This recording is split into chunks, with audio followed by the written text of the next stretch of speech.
The Art Director's Debrief, Jane Eyre Deconstructed, Episode 2, The Crucible of Cruelty, Forging a Survivor. Hello, and welcome back to the Emotive Archive. We left young Jane Eyre having survived the psychological terror of the Red Room and having declared her own spiritual independence from the tyranny of her aunt. She now journeys towards a new life at Lowood Institution, a name that itself is a grim prophecy, a low wood, a place of humble, shadowed beginnings. In the chapters we will deconstruct today, 6 through 10, Jane will exchange the hot, claustrophobic cruelty of a single family for the cold, systemic cruelty of an entire institution. This is the story of her education, not in books, but in survival. We will anatomize the brutal realities of Lowood, the public humiliation that threatens to break her, and the two profoundly different female figures who will teach her how to endure. This is the anatomy of a forging, the story of how a survivor's soul is tempered in a crucible of cruelty. Jane's arrival at Lowood is a transition from one form of prison to another. The initial descriptions of the school are a masterclass in Gothic atmosphere. It is a place of cold, Spartan order. The students are dressed in uniform, their individual identities erased. The food is meager and often inedible. The days are long and filled with monotonous study and prayer. This is a world stripped of all warmth, beauty, and pleasure. It is governed by the chilling philosophy of its master, Mr. Brocklehurst, a man we have already met. He is the embodiment of religious hypocrisy, a man who preaches deprivation for others while his own family lives in luxury. The scene where he visits the school and criticizes a girl's naturally curly hair as a sign of vanity while his own daughters are dressed in the finest silks and furs is a brilliant and savage piece of social satire. Brocklehurst's Lowood is a system designed to break the spirit, to teach poor orphan girls their place in the world through a doctrine of suffering and submission. It is in this bleak environment that Jane encounters two figures who will become the central pillars of her moral and psychological development, Miss Temple and Helen Burns. Miss Temple, the superintendent, represents a compassionate and intellectual form of resistance. She is a figure of grace and dignity, a source of warmth in a cold world. She does not openly rebel against Brocklehurst's authority, but she subverts it through small, powerful acts of kindness. The scene where she provides the girls with an extra meal of bread and cheese after their breakfast was spoiled is a perfect example. It is an act that shows the girls that they are seen, that their suffering is acknowledged. She is a nurturer of both the body and the mind. Helen Burns, on the other hand, represents a far more radical, spiritual philosophy of endurance. She is Jane's first and most important friend. While Jane is all fiery rebellion and a burning sense of justice, Helen is a creature of almost supernatural patience and stoicism. She endures the cruel and unjust punishments of the teacher, Miss Scatcherd, without a word of complaint. Her philosophy, which she explains to Jane, is one of Christian forgiveness and turning the other cheek. She believes that suffering in this world is temporary, and that true justice and reward will be found in the next.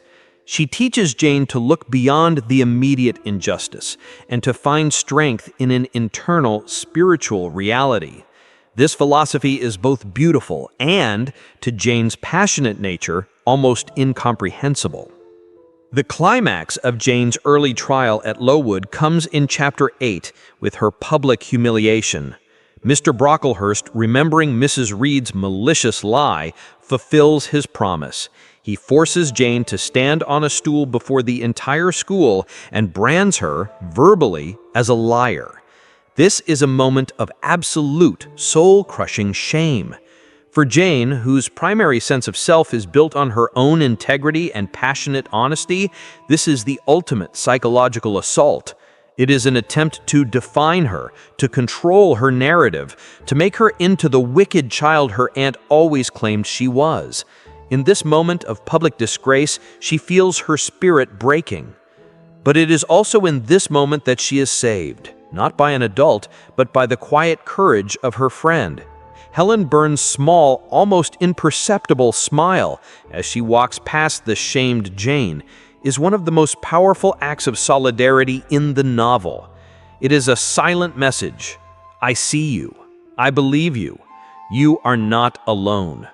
This small act of kindness gives Jane the strength to endure. Later, the validation is made complete by Miss Temple. She invites Jane and Helen to her room, a sanctuary of warmth and intellectual discourse, and allows Jane to tell her own story. By listening and by believing her, Miss Temple performs a profound act of justice. Her public declaration to the school that Jane is innocent is the moment Jane's honor is restored. She has survived the worst that the institution could throw at her, not through her own rebellion, but through the compassionate intervention of her two mentors. She has learned that even in the darkest of places, the light of human kindness and friendship can still be found. The final act of this section is the devastating typhus epidemic that sweeps through the school. Bronte's depiction of the disease is a masterclass in social realism. The school, with its poor sanitation and malnourished students, becomes a breeding ground for death. This is the ultimate indictment of Brocklehurst's cruel and negligent philosophy. His doctrine of deprivation has led directly to the deaths of dozens of his students. It is during this time of chaos that Jane has her final, heartbreaking encounter with Helen Burns. Helen is dying not from the fever, but from consumption, a more poetic and romantic illness. Their final conversation in the dead of night is a profound philosophical dialogue. Helen is completely at peace, her faith in a loving God and a beautiful afterlife unshaken. She comforts Jane, the younger, healthier child. The scene of Jane climbing into bed with her dying friend, of the two of them falling asleep in a final embrace, is one of the most moving and tragic images in English literature. Helen's death is the end of Jane's childhood. She has now known the extremes of cruelty and the profound beauty of a selfless friendship. The inscription on her grave, Resurgam, which means I shall rise again, is a final, hopeful testament to her enduring spirit. Jane has survived the crucible of Lowood, her own spirit scarred, but also tempered and strengthened by the fire. Now that we have anatomized the events of Jane's harrowing years at Lowood, let us elevate our analysis. A traditional reading sees Lowood as a simple, if brutal, chapter in Jane's education. But what if we view it as something more profound? I will now argue that the Lowood section is not just a part of Jane's journey, it is a complex philosophical battle for her very soul. The two great mentors she finds there, Miss Temple and Helen Burns, are not just kind individuals. They are the living embodiments of two opposing classical philosophies for how to live a virtuous life in a corrupt and suffering world, Stoicism and Epicureanism. Jane's journey through Lowood is a process of her observing, learning from, and ultimately synthesizing these two philosophies to create her own unique moral code. Let us first deconstruct Helen Burns as the ultimate Stoic. The ancient Stoic philosophers, like Seneca and Marcus Aurelius, taught that the key to a good life was to cultivate an indifference to external events, which are beyond our control, and to focus only on one's own virtue and internal state of mind. They believe that suffering is not caused by events themselves, but by our judgments about those events. Helen Burns is a perfect, almost saintly practitioner of this philosophy. When she is unjustly punished by Miss Scatcherd, she feels no anger, no desire for revenge. She tells Jane, "It is not violence that best overcomes hate, nor vengeance that most certainly heals injury." She has achieved a state of almost complete indifference to her physical suffering. Her focus is entirely on her internal spiritual life. She endures the miseries of Lowood by constantly reminding herself that they are temporary and insignificant compared to the eternal reward that awaits her in heaven. She is a Christian Stoic, a soul that has found a profound inner peace by detaching itself from the pains of the world. Miss Temple, on the other hand, can be seen as a representative of a refined, intellectual form of Epicureanism. The ancient Epicureans believed that the goal of life was to achieve a state of tranquil pleasure or ataraxia by seeking out modest, simple pleasures and, most importantly, by cultivating deep and meaningful friendships.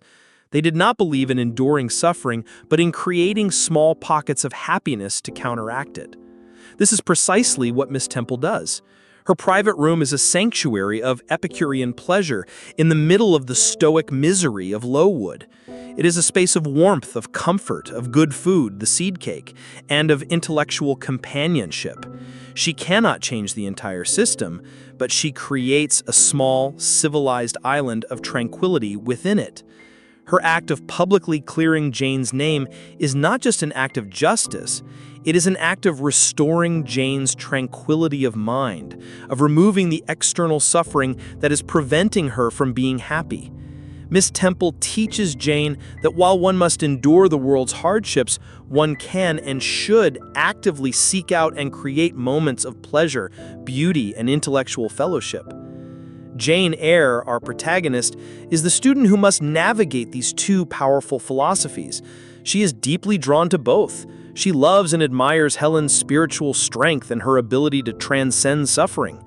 But her own fiery, passionate nature, her burning sense of justice, cannot fully accept Helen's passive endurance. When Helen advises her to love her enemies, Jane's reply is visceral and honest. "I could not love Mrs. Reed, and I could not bless her. She is a creature of this world, and she demands justice in this world." At the same time, she is deeply moved by the warmth and intellectual companionship offered by Miss Temple. The evenings spent in her room are the happiest moments of her young life. So which path does she choose? The brilliant answer that Bronte provides is neither and both. Jane's character is forged in a synthesis of these two philosophies. From Helen, she learns the power of internal resilience, of maintaining one's own moral core even when the world is cruel. She learns to endure. But from Miss Temple, she learns that endurance is not enough. She learns to value intellectual companionship, to seek out moments of beauty, and to fight for justice and clarity in the here and now. The death of Helen is a profound symbolic moment. It is the tragic conclusion of a purely Stoic path. Bronte seems to suggest that a soul that is too detached from the world, too focused on the afterlife, cannot ultimately survive in it. Helen, for all her spiritual beauty, dies. Jane, the survivor, is the one who learns to integrate Helen's inner strength with Miss Temple's engagement with the world. The 8 years Jane spends at Lowood after the epidemic are the years she spends perfecting this synthesis. She becomes a star pupil and then a respected teacher. She has found a way to live a life of intellectual purpose, like Miss Temple, while maintaining her own internal integrity, like Helen. But at the end of chapter 10, she realizes this is not enough. She has mastered the art of survival in a small, contained world. But her soul, forged from the fire of rebellion and tempered by the philosophies of her mentors, now craves something more. She desires a new servitude, but one that will lead her to a wider world, to new experiences, to liberty. She has survived the crucible. She has been forged into an unbreakable, complex, and deeply intelligent soul, and she is now ready to face the world. Thank you for joining me in the Emotive Archive.